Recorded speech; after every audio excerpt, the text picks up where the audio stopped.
Morning, it's Patsy. My intention today was to come on to do this hashtag that I've seen floating around for the last couple of days. Hashtag tarot happiness or something like that. I saw on Ozark's, Donna Ozark's last night on a live that she touched on this hashtag with a few others, and it got me thinking. And I was intending to come on to do this particular hashtag, but when I gave it a lot of thought, I realised that tarot hasn't always been a happy thing for me. So I thought, rather than come on and do this hashtag, I would do um, a video on my tarot journey and everything that it's involved, because it's been a very mixed journey with it, and there's been some good and there's been some bad, and it's made me look at things I didn't want to look at, and it's helped me through other things. So it's been a real mixture for me with the tarot. For a start, I will say straight off that I've been doing tarot, divination, cards, etc. for 20 odd years, and must be getting on for 30 years. I'm 52 and I was in my early 20s. I was 24. I know exactly what age I was, so it's getting on for 30 years. 28 years now that I've been doing this on and off, and it's been one of those journeys that it's took me to a lot of different places that I probably wouldn't have gone within myself. Some of them places I probably didn't want to go and didn't want to face, but I did. But it's been a real journey, and my life would be empty without the tarot, and other forms of divination as well, not just the tarot. And I've realised that these last few months where I have struggled because of the eyes to do too much of my normal daily practices. So I've really come to realise just how important part of my life that this is. So I'll go right back to the start, when my journey started. Like I said, 28 years ago. 28 years ago. 1991, to be exact. I'd lost my brother. He was only 14 months older than me, and I was devastated. Losing him was like losing a limb, losing part of me. We was very close, and it was so sudden in an accident that I'd only been speaking to him hours before, or he'd been at my house hours before I got the knock on the door in the early hours to tell me that he was no more. And that really showed me how life can stink, how life can be cruel, how we could take people for granted. If I'd have known what was going to happen as he walked out my door that day, shouting and laughing at me, I wouldn't have let him go on. Do you know what I mean? I'd have kept him home. But we don't know what's to come. So that night changed my life, and I didn't know where to turn. I was lost. I'd gone into Peterborough to a little shop. Well, it weren't little, it was quite a big shop. It was called 00, and it was a very metaphysical shop, and I'd never seen a shop like that before. Even though all my life I knew that I wasn't conventional and there was things different, etc. That's another story. I'd never known anything about this kind of spirituality. I was born and grew up in a house that had no religion at all, no spirituality at all. I went to a school that was a Church of England school. So we had the vicar coming in once a week, and we did hymns in the morning, etc. And we learned the Bible, but none of that really, I really took much notice of it. It was just part of the school day. So I never knew these shops existed, and I went in, and I couldn't believe what I was seeing. It was amazing, and this is where I picked up my first deck of tarot cards. It was just normal right away. I've done my first deck, so the story's there. But I picked up my first tarot deck. In them days, the libraries was the place to go for books, so I filled myself up with these books and took notes on how to use the tarot. Excuse me about that. I had a text message I needed to reply to. Yeah, so that's how I got my first tarot deck, and that's when my journey began.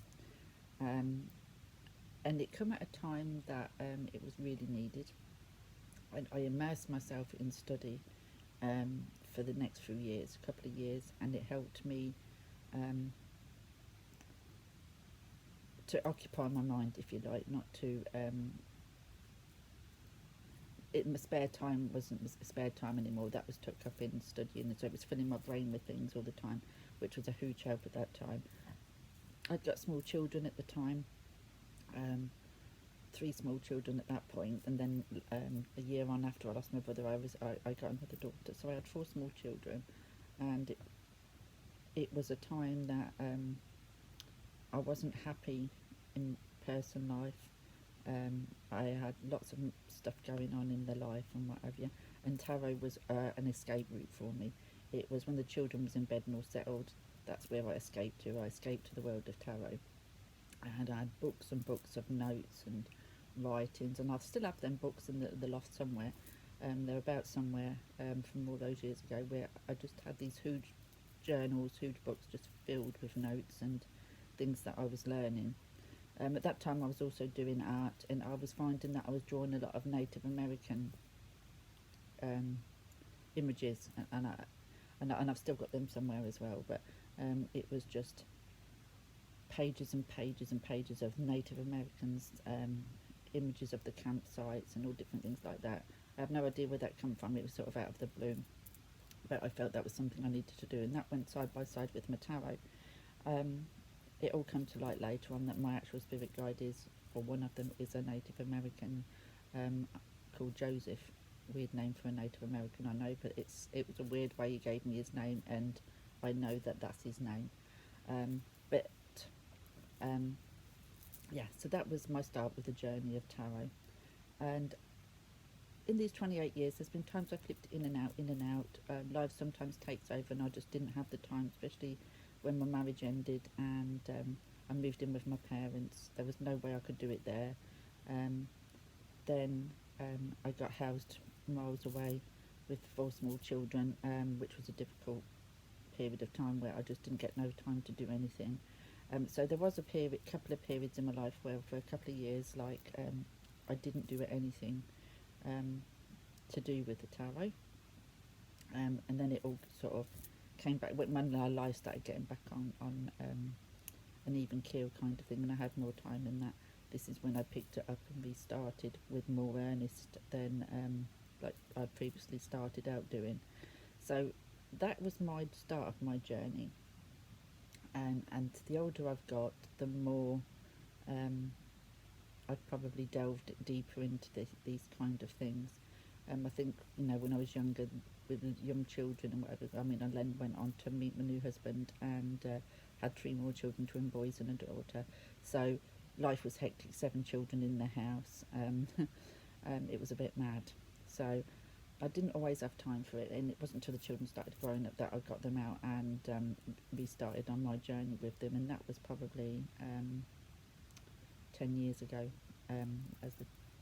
probably 10 to 12 years ago that I picked it back up in earnest, and carried on from where I'd left off. Now, people say to me that tarot isn't predictive. People say that you don't use tarot for predictions. People say that you only do it for self work, and that's down to them. That's everybody's choice. Is how they read the cards is completely down to them. I read them both ways.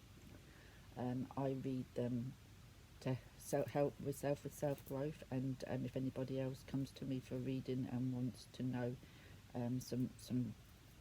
want some guidance on their self-growth or things what's personally gone in their life, then I will do a reading on that. If they come from me because they want a predictive reading, then I will do that. But I will tell them that, this is only from this point where I'm reading them, that this is how it could pan out. It could completely change if they alter the path that they're on. So it also works in a way, if something's going to come to fruition that they don't like the look of, then they can probably look into the life, see where they can change things and move away from that ending. So it goes in swings and roundabouts. But some things, I don't care what people say, are set in stone. And I know that for a fact. Some things you can't change. Sometimes that path is your path no matter what. Nothing's going to change that. And that hit home to me in earnest 3 years ago. That beginning of 2016, my mum asked me for a reading, a year ahead reading, because I was doing year ahead readings. I've got groups all over Facebook, and I was offering people year ahead readings for nothing. And she said, "Can you do me one?" So I was like, "Yeah, of course I can." Pulled all of her cards up for the year ahead, scooped them straight back up. Couldn't read them. Didn't want to read them. There was cards that I saw that initially my heart sank, and I knew I couldn't read them. I knew that I didn't want to read them, so I didn't read them. No, I said to her, "I haven't got time, sorry." And they never did read them, and I wouldn't read them. My dad came to me, and now my dad has never been into anything spiritual, that kind of stuff, but he actually came to me and he said, "Hey, come on then, show me how this is done, perhaps give me a reading." And I was like, "Dad, you don't believe in this sort of stuff?" He said, "I know." He said, "But go on, prove me wrong, do me a reading." So I pulled him some cards, and I saw cards there that I didn't want to see, but I didn't, because my dad sat in front of me, I couldn't hide away from it, so I kind of said, "Yeah, you're going to have some more health issues, Dad, but everything's going to be fine, you're going to come out of hospital." And that part was true, because this part had come up, but then there was the cards afterwards that wasn't so good. So I didn't read them, I just sort of kind of gave it an overall, so that he was happy with that. But I always think he knew that something wasn't right, and that it wasn't going to be a good outcome for him. I think he already knew that, and I think that's why he asked me for the reading. And that's why when I saw them in the cards, that I would never have told him. Anyhow, fast forward to it. That was in January of 2016. It was right at the start. Dad's birthday was 70. He was 70 that year. End of January, he had this big family meal for all his children, grandchildren, and everything. And he did this big speech, and it was like it was a goodbye speech. It was very. We've still got that speech, and it was a gorgeous speech, and he was thanking Mum for his family and everything. Then he was taken ill end of February, and my cards and the readings of that card kind of came back to haunt me, and I couldn't get them out of my head. And within 4 days, my dad was dead, and the cards predicted it. And I know people say no, they can't predict it. Yes, they can. They can. I knew exactly what I was seeing in them cards, and I knew exactly when I turned them cards exactly what that meant. I don't give them that prediction lightly. There has to be an awful lot of cards before that and after that to cement the meaning for me. But those cards have come up before quite a few times, and predicted that somebody wasn't going to be around for much longer. And that scared me. Because I didn't want to know I didn't want them to tell me that I was going to lose my dad. That's why I scooped them up. That's why, even though in here I knew what they'd said to me, that's why I scooped them up. And for a long time I couldn't read the tarot. For a long time I completely changed my idea about the tarot. It scared me. it um, it gives you no warning of what it's going to tell you. You ask these questions, and it gives you the answers. And I will say with the tarot, it's always accurate, always accurate. Whenever I've done a reading, whether it's personal growth, it'll tell me things I don't want to know, but it's the truth. I know that these are the areas that need working on, etc.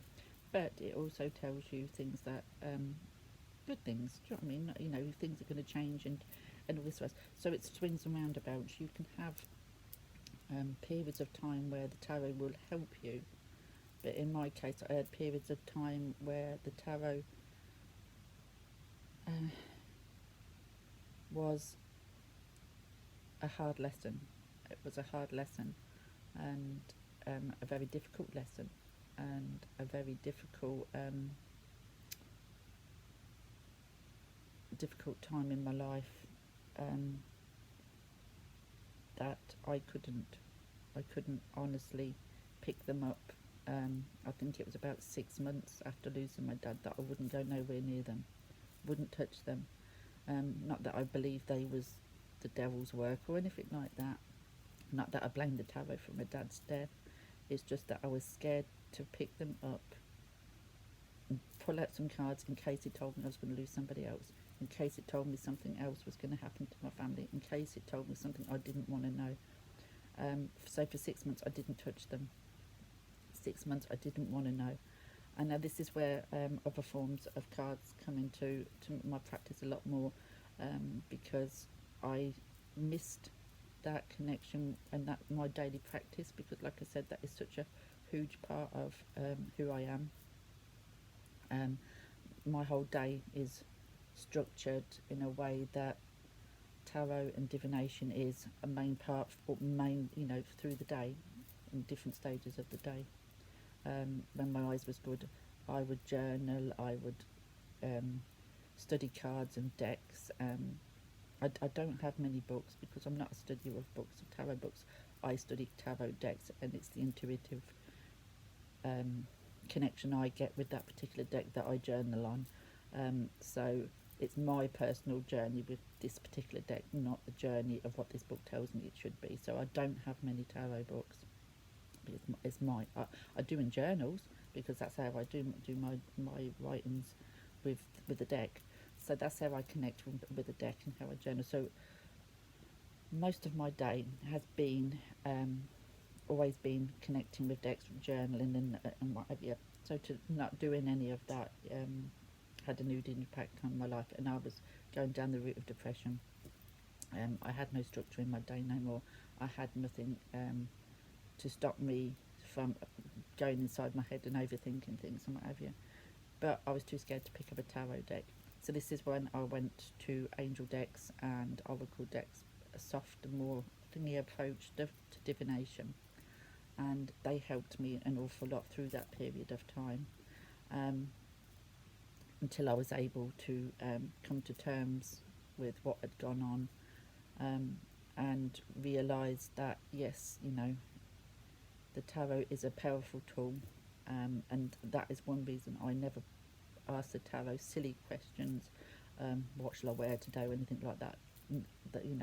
I find tarot is a tool of self-development and prediction. Like I say, it does predict, and I wouldn't argue that fact with anybody, because it does, and I know it does. It's predicted so much for me and people that I've read for, that it has no doubt in my mind a prediction tool, a very powerful one to it, that so I won't ask the tarot silly questions. If I want silly questions answers, I'll pull a pendulum, it's for yes or no. Shall I wear this today? I'll use the pendulum for that, but I wouldn't ever dream of using the tarot for anything that wasn't an important factor in my life, or because I think it's a powerful tool, like I say, but to me it's also a very spiritual tool.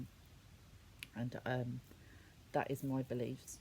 People have different beliefs and what have you, and that, everybody to their own, but I'm telling my journey, and this is my journey.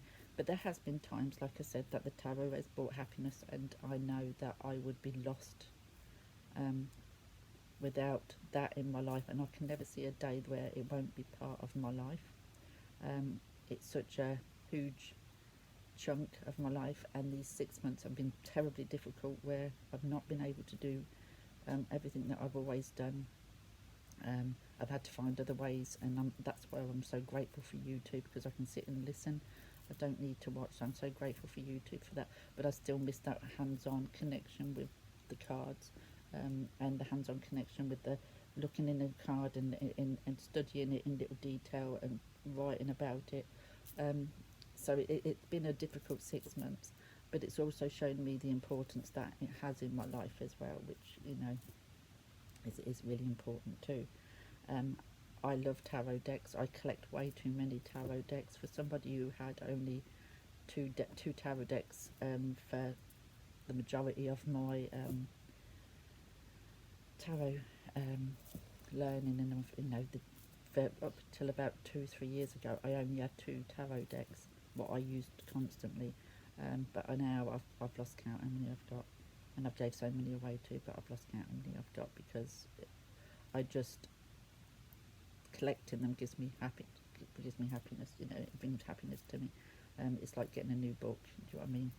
It's a new book to read, but it's a new deck to look through, a new deck to explore, a new deck to connect with, and my connection with them, and journaling all about it.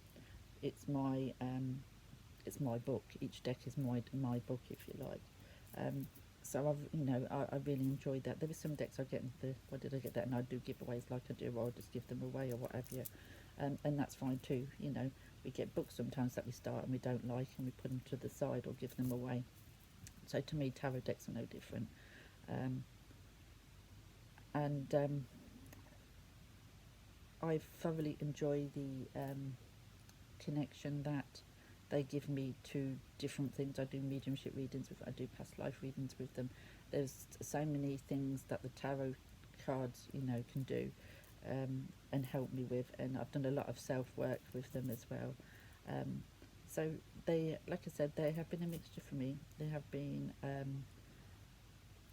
periods of time that they've brought me so much joy and so much happiness, but there's been a period of time where they've told me things that I didn't want to know, and predicted things that I didn't want to hear, that sometimes it scared me, at other times it stopped me from using them and I didn't want to connect with them. It's a very real relationship, a love-hate relationship with my tarot cards. But I know one thing for sure: without them in my life would be pretty empty, and I would miss the connection if they wasn't in my life. And I can never think of a time that I won't be having them in my life, where I'm not picking up a deck, where I'm not buying decks, etc., because they're just a part of me. They're a part of me as much as anything else.